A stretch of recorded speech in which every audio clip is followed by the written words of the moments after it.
All right, and welcome on in. Today it is June 22nd, and the developers over at Behavior have released their developer update for the upcoming mid-chapter patch after the 6-year anniversary.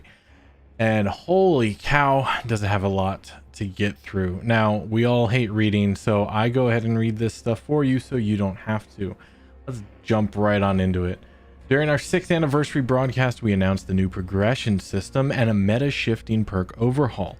We're thrilled to say that both initiatives will headline the upcoming mid-chapter. From the onset, it was important for us to release these changes as a package. Our objective is to shake up the current meta, provide alternatives, and make perks easier to earn. We were also careful to consider the reasons why this meta exists and address any base game issues it may have been concealing. In this post, we'll be detailing the upcoming changes, all of which will be available for testing in the PTB next week. That's right, we just got the DLC out and the 6-year anniversary, and we're already coming up to the next PTB. Overhauled progression system. Collecting all these perks has been an important goal for many players. However, since both the number of perks and characters are constantly increasing, the grind expands on an exponential rate with every new chapter. To address this, we are completely overhauling the way perks are earned, adding new rewards and making completion easier than before. Comparison. In the current system, you must reach level 40 on a given character to unlock all their teachable perks, then find those perks in the blood webs for every other character. In order to unlock all the new perks on every character by the time next chapter releases, you would need to play an estimated average of 4.1 hours every day. With this new system, that estimate decreases to an average of 1.01 hours each day, and that's not even factoring in blood point bonuses from events, perks, or offerings. In other words, this is the single largest reduction of grind we've ever made, cutting it by roughly 75%. So this is a huge deal, and we'll get into how to unlock the perks right now. The teachable rarity is no more. Now perks are tied directly to prestige. Prestiging a character for the first time will instantly unlock tier 1 versions of their perks for all other killers or survivors, making them immediately available for use without ever opening the blood web. Prestiging a character for the second and third time will unlock their tier 2 and 3 versions of their unique perks respectively. Alternatively, higher tier versions of their perks will appear randomly in blood webs once the first tier has been unlocked. Say you prestige the Trapper. This will instantly unlock tier 1 versions of Agitation, Brutal Strength, and Unnerving Presence on all other killers. Tier 2 and 3 versions of these perks will now appear randomly in the blood web. Prestiging the Trapper again will make tier 2 versions of these perks immediately available, and so on. This way, you'll only need to earn the perks once to use them on every character. These perks you've unlocked will be instantly available to any character as well, making them easier to pick up and play without substantial blood point investment. No more resets. Prestiging has always been a bit of a dilemma. Do you give up everything for bragging rights, or do you keep what you have to minimize the grind? For those who go to the stream, you know that I have a Dwight, which I have never prestiged because he has an unobtainable offering, the New Moon Bouquet. So with this, perfect. Now that prestiging is the main way to unlock perks, we want to make the choice clear. Prestiging a character will no longer remove their perks, items, add-ons, or offerings. Perk slots will also remain unlocked after prestiging. With no reason not to prestige, prestiging a character is no longer optional. After reaching level 50, you'll receive a special blood web with only a single node.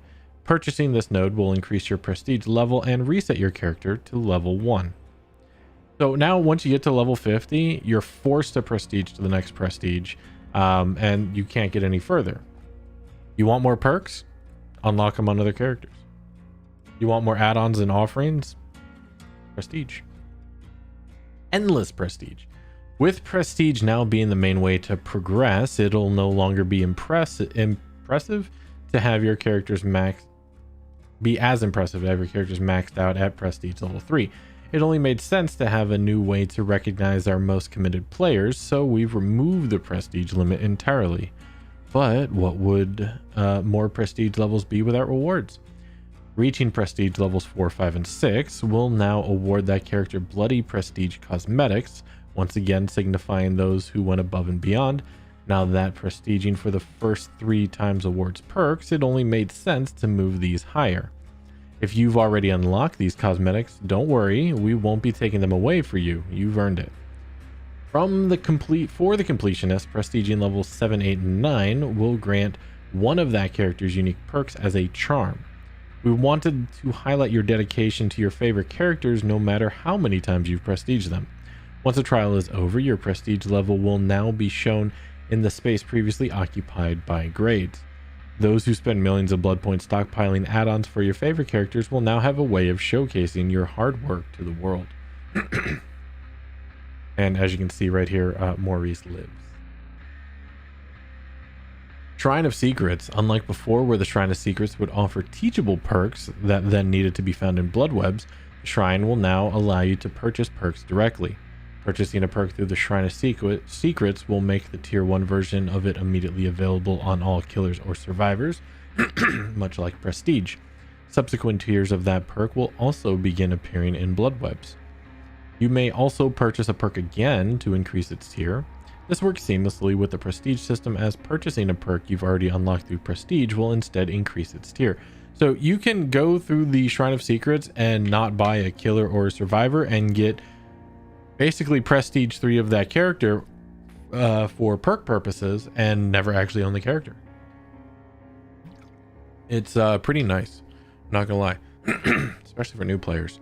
Transitioning to the new system, with many spending hundreds if not thousands of hours playing Dead by Daylight over the years, we want to make sure that everyone is rewarded fairly. When the system releases, we'll be automatically awarding existing players an appropriate number of prestige levels based on how many perk tiers they've unlocked. If you've left all your characters at level 50 and focused on unlocking perks, your work won't be for nothing. It's also important that you don't lose anything when the system is updated. You will keep any perks and bloody prestige cosmetics that you've already unlocked.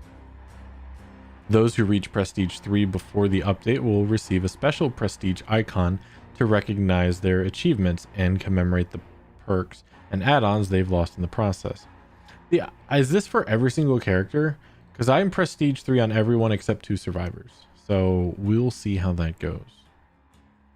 We'll be hosting a live stream soon to show the updated system in action and answer any questions you might have ahead of the PTB. So hopefully that'll be answered in the live stream. We will see. Matchmaking incentives. Matchmaking has been a major focus over the past year, and we're maintaining that throughout year 7. Though many changes are planned to improve wait times and match quality, there are variables that we can't control through code. Chief among them is the distribution of people playing each role. If there's simply not enough people queuing for one role, the matchmaker's ability to create quality matches suffers. Being an asymmetrical game, Dead by Daylight works best when there's roughly 4 survivors to each killer. If this 4-to-1 ratio deviates too far, matchmaking time and quality will start to degrade. Too many survivors will cause survivor queue times to increase, while too few survivors will cause killer queue times to increase. To complicate things further, this ratio varies greatly depending on your region, rating, and time of day. In some regions, we've observed an excess of survivors queuing, while in others, too few. Oftentimes, this will change over the course of the day. So how do we go about improving this? Enter matchmaking incentives. Whenever the number of killers to survivors differs too much from the ideal ratio, we'll offer blood point bonuses to anyone who opts to play the needed role. This bonus ranges from 25% to 100% depending on demand levels. These bonuses will be shown on the main menu beside each role's play button, as well as beside the ready button. These bonuses double as an indicator of which role currently has the fastest queue times. If you want to get into a match as soon as possible, keep an eye out for incentives. Matchmaking incentives are unique to you and dependent on your matchmaking ratings and region. You may see a bonus for playing killer while your friend sees one for playing survivor. This is intended. Bonuses are dependent on which roles are needed to improve matchmaking at the time. For example, killers may be needed where you are, but there may be an excess of killers where your friend is playing. Playing in a group can also net you a bonus if survivors are needed at the time. However, this will only apply if your group's average matchmaking rating is currently in demand. We believe these matchmaking incentives will improve both queue times and the matchmaker's ability to create quality matches. Just a heads up, matchmaking incentives will be disabled if crossplay is turned off. As most players play with crossplay on, the system would be highly susceptible to manipulation, and switching roles would have a negligible effect on matchmaking. If you'd like to take advantage of these incentives, we strongly recommend turning on crossplay through the settings menu. I think they're going to try and get everybody on crossplay. Like, just turn off the ability to get rid of it. No, that'd be terrible. Gameplay updates. Some of the most consistent feedback we receive centers around the perk meta. A handful of perks have dominant usage rate, especially in higher skill matches. Naturally, the gameplay can feel stale when you see the same perks again and again. In the past, we've addressed individual perks through various updates, but the odd meta change is not enough to shake things up. In this update, we are reworking and rebalancing 39 perks. I know they said 40, but they lied. Meta included. We aim to reduce the reliance on the current meta while also providing many new options to experiment with. Before we can make meaningful changes to the meta, we need to look at why these perks are so heavily used in the first place. While some perks are popular because of their strength, others are popular because they reduce the likelihood of an unfun situation. Therefore, we've prepared a few baseline changes to address some of these core gameplay mechanics issues. That's right, they are changing the core gameplay mechanics of Dead by Daylight with this mid-chapter patch. So we'll see what happens. Generators. When looking at these perks most used by killers, there's a very clear trend. Any perk that helps prevent generators from being powered, slow down perks for short, are favored. Corrupt Intervention, Pop Goes the Weasel, Scourge Hook, Pain Resonance, and Hex Ruin are a few notable examples, and each are amongst the most popular perks. Many players feel like generators are powered too quickly without these perks, so we knew we needed to look at generators before making any perk changes. Slowdown perks should be an option, but not the only option to stay competitive. First, we have increased the time it takes to power a generator to 90 seconds. This is up from 80 seconds, so a whole 10 seconds per gen, 5 gens per match. That is almost an entire minute extra of time. The time it takes to complete a generator hasn't been changed in a long time, but it's clear that they're being powered quicker than we'd like. By slowing them down slightly, we hope to give killers a bigger window to interrupt survivors, particularly at the beginning of the trial. Second, kicking a generator will now instantly remove 2.5% of their maximum progress. For those who don't know, kicking a gen doesn't actually remove progress, it just starts degrading it. But now you're instantly going to lose 2.5% of the maximum progress. So always 2.5%, whether there's 1% on a gen or 99% on a gen. It's kind of like Pop Goes the Weasel. This change makes kicking generators more meaningful, even if the survivor stops it from regressing shortly after. Additionally, survivors must now decide whether they should tap a generator to prevent regression, as this allows the killer to kick it again and knock off even more progress. With these two changes, we hope to reduce the reliance on passive slowdown mechanics and promote increased interaction between killers and survivors. Now, general killer improvements. The average kill rates, how many survivors are killed each trial on average, are a little lower than we'd like, a sentiment echoed by many community members. To ensure the killer feels like an unstoppable force to be feared, we're making slight improvements to many aspects of killer gameplay. We've reduced the time it takes to break walls and pallets by 10%, now 2.34 seconds, previously 2.6. Generators can also be kicked 10% faster than before, now 1.8 seconds was 2 seconds. While these changes may seem small, a fraction of a second can be the difference between hitting a survivor and them reaching a pallet.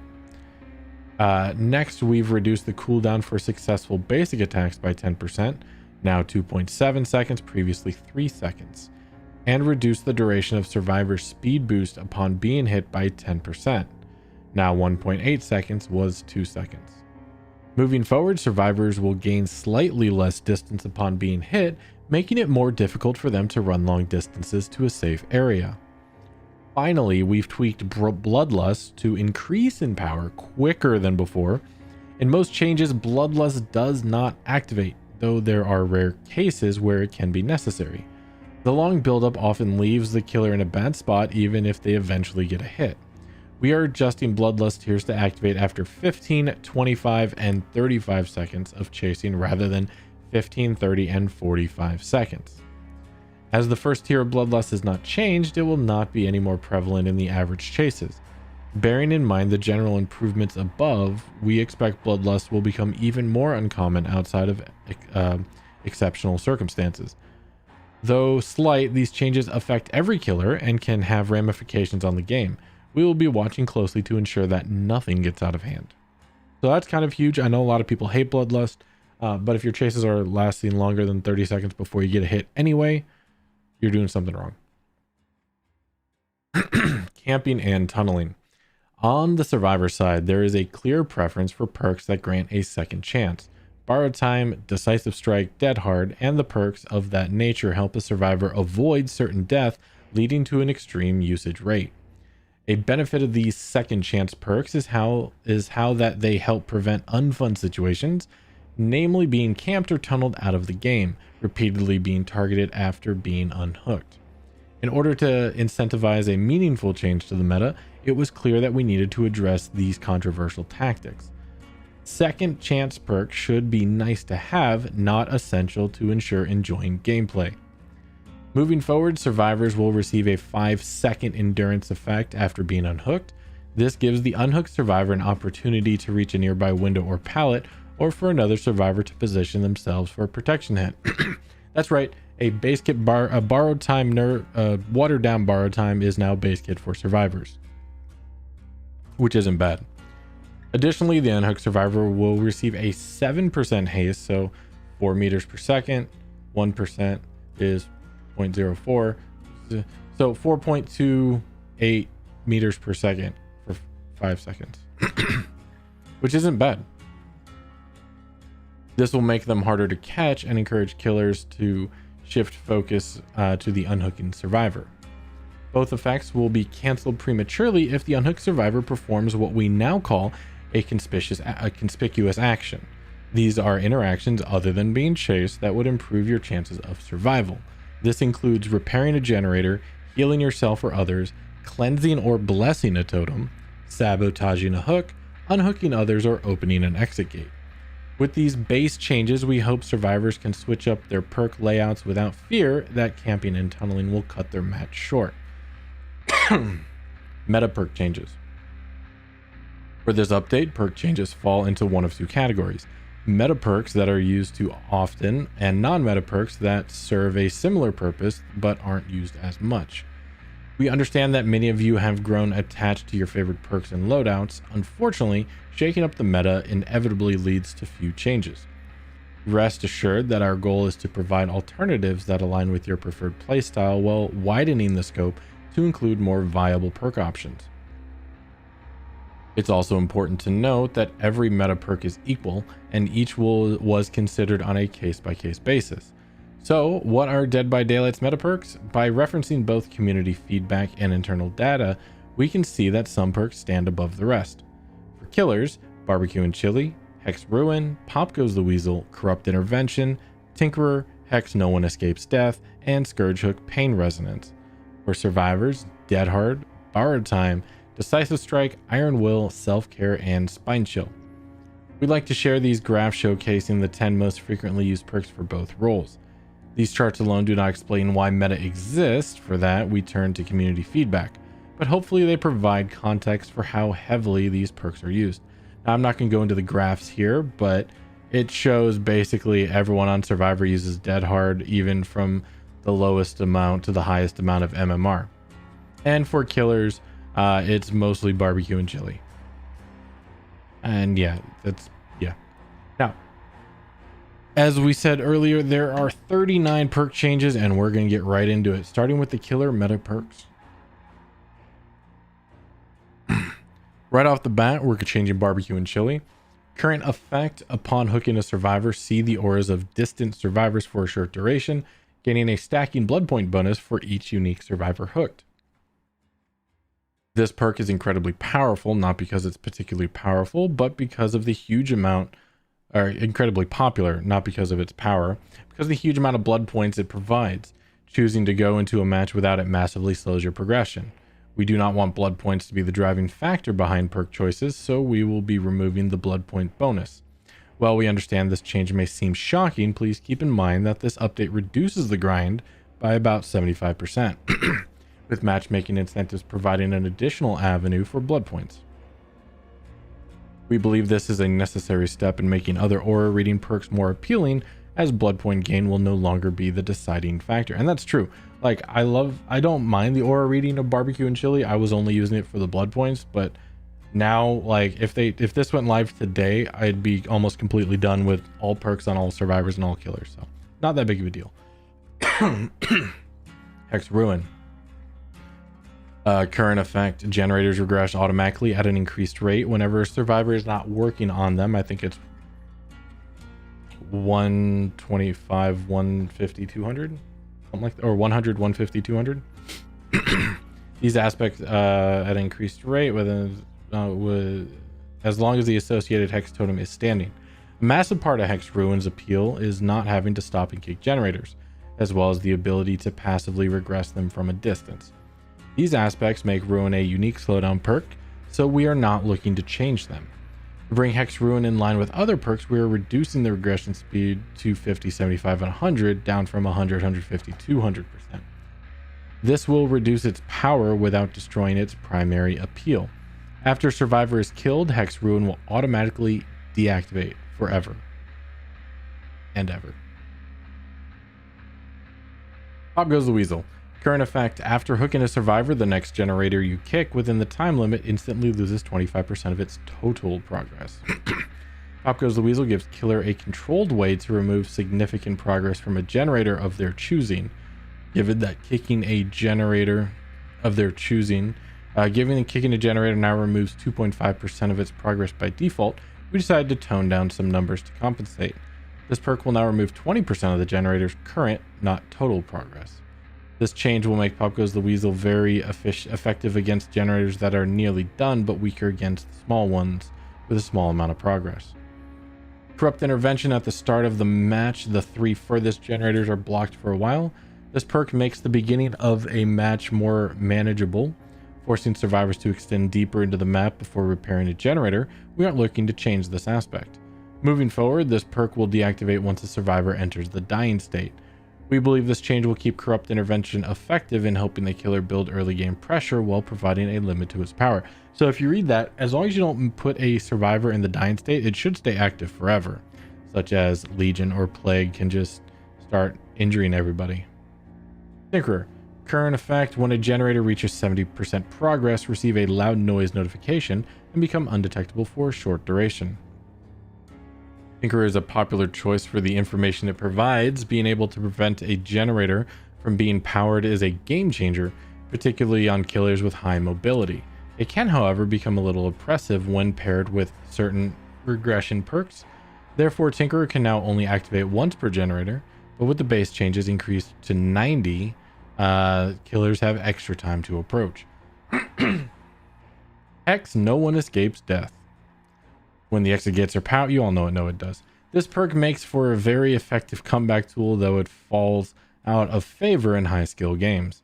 We like the way Noed encourages survivors to preemptively cleanse totems, so we are not looking to weaken its direct strength. Instead, survivors will now see the Hex Totem's aura within 4 meters upon activation. This range increases to 24 meters over the course of 30 seconds. We believe this change will keep Noed a strong choice for endgame builds while encouraging survivors to find the totem and attempt the last second save. So they're keeping the Noed power, they're just allowing survivors to see it. That's really all. Which I guess isn't terrible. Scourge Hook Pain Resonance. Upon hooking a survivor on Scourge Hook, the generator with the most progress explodes, notifying the killer instantly, and instantly loses a large chunk of progress. Most recent addition to the meta, Pain Resonance allows killer to remove a sizable chunk from the most progress generator simply by hooking a survivor. A loud noise notification also allows the killer to disrupt the survivors before they can continue repairing. A jack of all trades of sorts, granting both a powerful regression effect and crucial information. With that in mind, we are removing the loud noise notification. Instead of exploding, the affected generator will now spark upon losing progress, and survivors will no longer scream. We believe this will ensure Pain Resonance remains a strong regression perk while limiting its informational aspect. Now, a lot of people use it in tandem with Deadman Switch to allow the gen to lock up, but it sounds like they're taking that away. The survivors will still be working on the gen once it pops. Now, survivor meta perks. Dead Hard. Current effect: when activated, press E to win. Dead Hard is by far the most used perk by survivors, and it's easy to see why. In the right hands, it acts like a third health state, allowing a survivor to escape a situation where they would otherwise go down. There are two main ways Dead Hard is used: to dodge a hit or for distance, to get a nearby pallet or window. In the latter case, there's not much a killer can do. Therefore, Dead Hard will now provide the endurance effect for 1 second when activated. If you time it right, you'll prevent the hit and gain a movement speed boost. This will remove Dead Hard for distance and make it solely used to dodge hits, which killers can anticipate and even bait accordingly. Decisive Strike. We all know what DS does.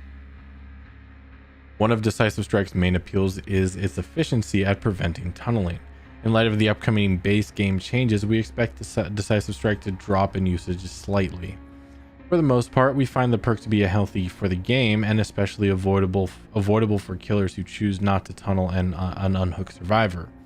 That said, at the end of the match, there's often nothing the killer can do to prevent the survivor with DS from escaping. Moving forward, DS will now deactivate once the exit gates are powered. In addition, the stun duration has been reduced from 5 seconds to 3. We'll also be simplifying the description of the perk. Decisive Strike will now be cancelled by conspicuous actions. Borrowed Time. Current effect, we all know what BT does. Much like Decisive Strike, this perk gets much of its popularity by granting counterplay against a camping killer. Considering a lighter version of Borrowed Time effect has been added to the Survivor base kit, we need to update the perk accordingly. Borrowed Time will now extend the duration of the endurance effect by 6, 8, and 10 seconds. So it will be 15 seconds in total, I think now. And increase the movement speed bonus duration by 10 seconds, another 15 seconds for any survivor you unhook. These effects will be cancelled if the unhooked survivor performs a conspicuous action. While overall duration with Borrowed Time is longer than before, we expect that having a lighter version in the base kit will cause the usage rates to drop. I doubt it. Iron Will makes your grunts love pain and silent. This perk allows skilled players to mind game more effectively in many areas by silencing grunts of pain.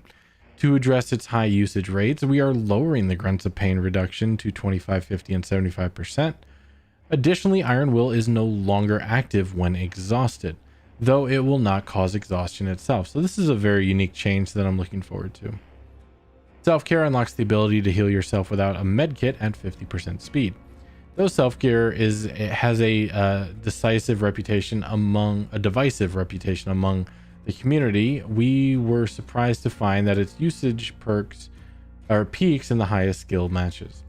Having a consistent and reliable way to heal at will is a powerful tool in the right hands. On top of that, self-care increases the efficiency of medkits, allowing survivors to squeeze additional heals out of them. To reduce its strength, self-care's healing speed has been lowered to 25%, 30%, and 35%, and the item efficiency bonus has been removed entirely. Spine Chill activates when a killer is nearby and looking in your direction, increases action speeds and the chance for skill checks. This perk excels at alerting survivors when a killer is approaching, and in high skill lobbies, the vault speed increase becomes the primary draw. There are a few aspects of this perk we would like to clean up.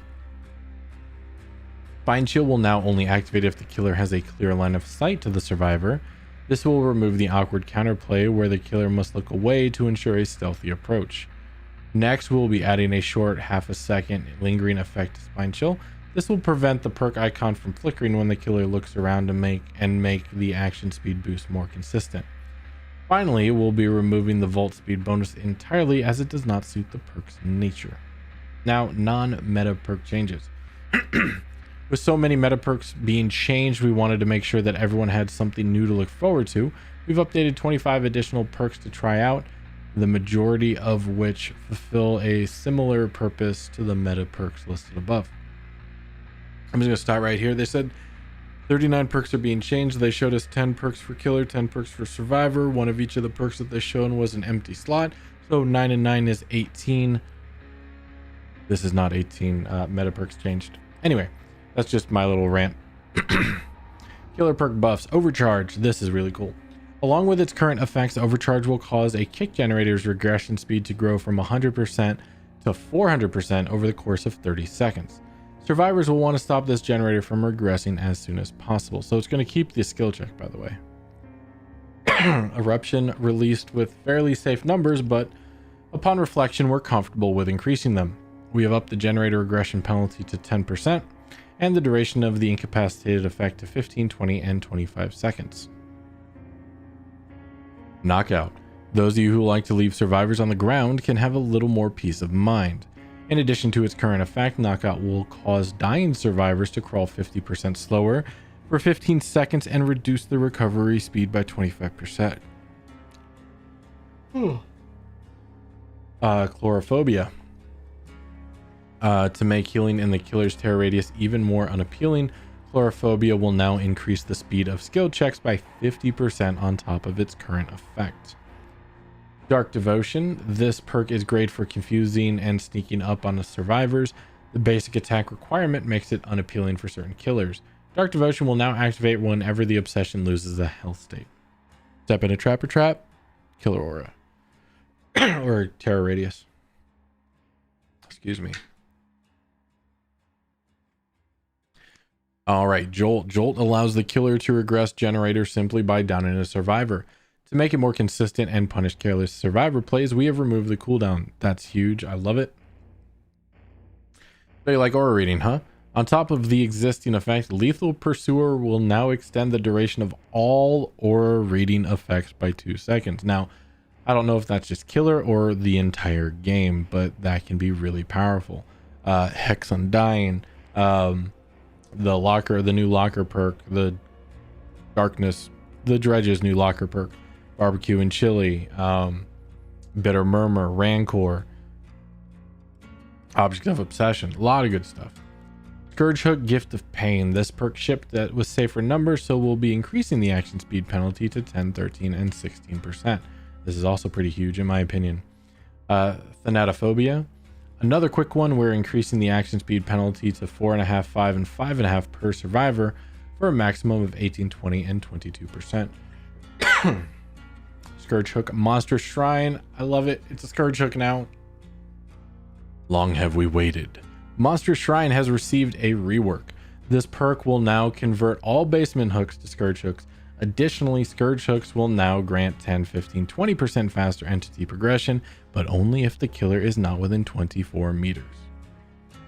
Survivor perk buffs Calm Spirit. In addition to Calm Spirit's current effects, you can now open chests and cleanse and bless totems silently, albeit at 40, 35, and 30% reduced speed. So now if you're blessing a hex totem with Calm Spirit, it's going to take 9 years to finish that. So watch out for your boons. Saboteur. After months of studying, saboteurs can now identify Scourge Hooks. Their auras are shown in yellow when a survivor is being carried. Use this information to your advantage to prevent Scourge Hook perks from being activated. Botany Knowledge.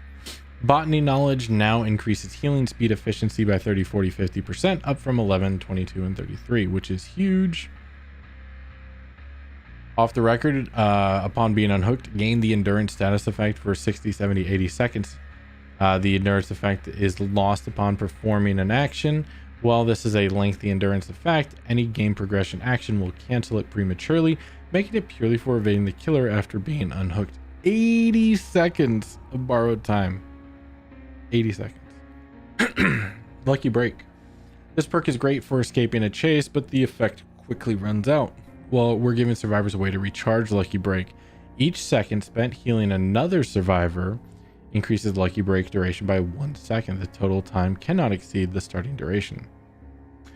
You can heal yourself and then heal somebody else. Pharmacy used to guarantee an emergency medkit the first time you search a chest, which you'd either hope nobody takes before you need it or hide in a far off corner like a medkit goblin. Now Pharmacy will activate whenever you're injured, guaranteeing an emergency medkit when you search a chest. This effect can happen multiple times in one trial. Good luck stealing my medkit now, Meghead.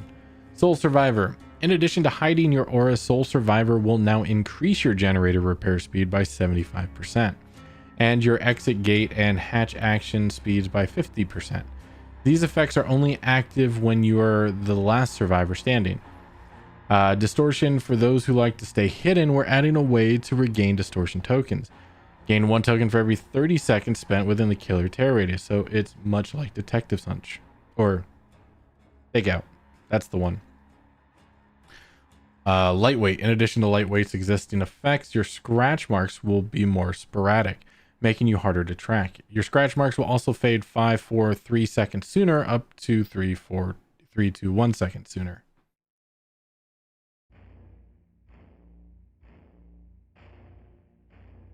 Did they get that wrong? Wouldn't you want your scratch marks to fade faster?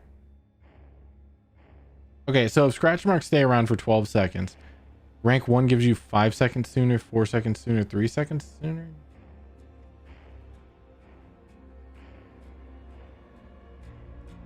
I think they got that backwards. To help survivors power the 3 closest generators, Deja Vu will now grant a 5% repair speed bonus to the revealed generators, which is sick.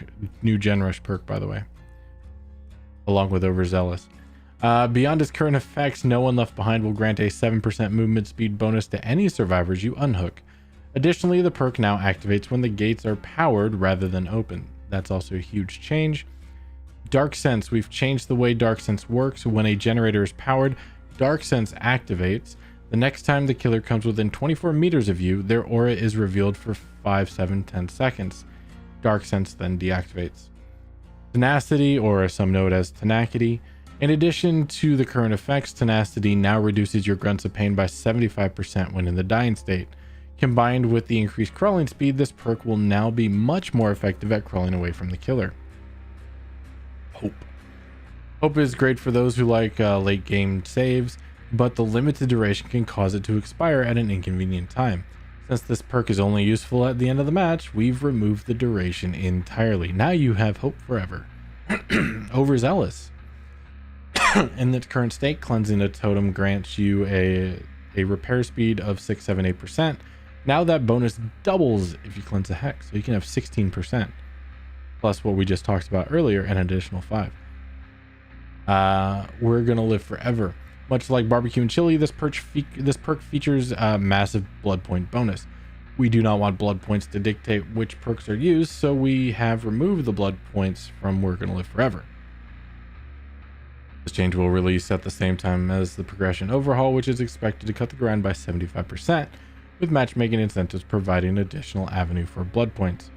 We recognize that following these changes, a new meta will surely rise. We'll be closely monitoring the performance of each updated perk to ensure that none fall too far out of line. Moving forward, we hope to make meta shaking updates like this a more frequent part of our plans in order to keep gameplay feeling fresh. Finally, they could do it once a month, I'd be happy. With that, we've reached the end of this edition of the developer update. Kudos to those of you who made it this far. It was a long one. As always, these changes will be available for testing next week in the PTB. Given the number of changes made, we'll be keeping an extra close eye out for feedback. We'll also be holding a live stream in the near future to preview the update and answer any questions you may have. Until next time. That's right, until next time. This was a long one, so I'm going to end it here. Thanks everybody for hanging out. Hope you liked it. Like it if you liked it. Dislike if you didn't like it. Let me know down below. Thoughts, questions, comments, concerns. But if no one told you yet today, we love you all very much. And remember to please stay safe out there in the fog.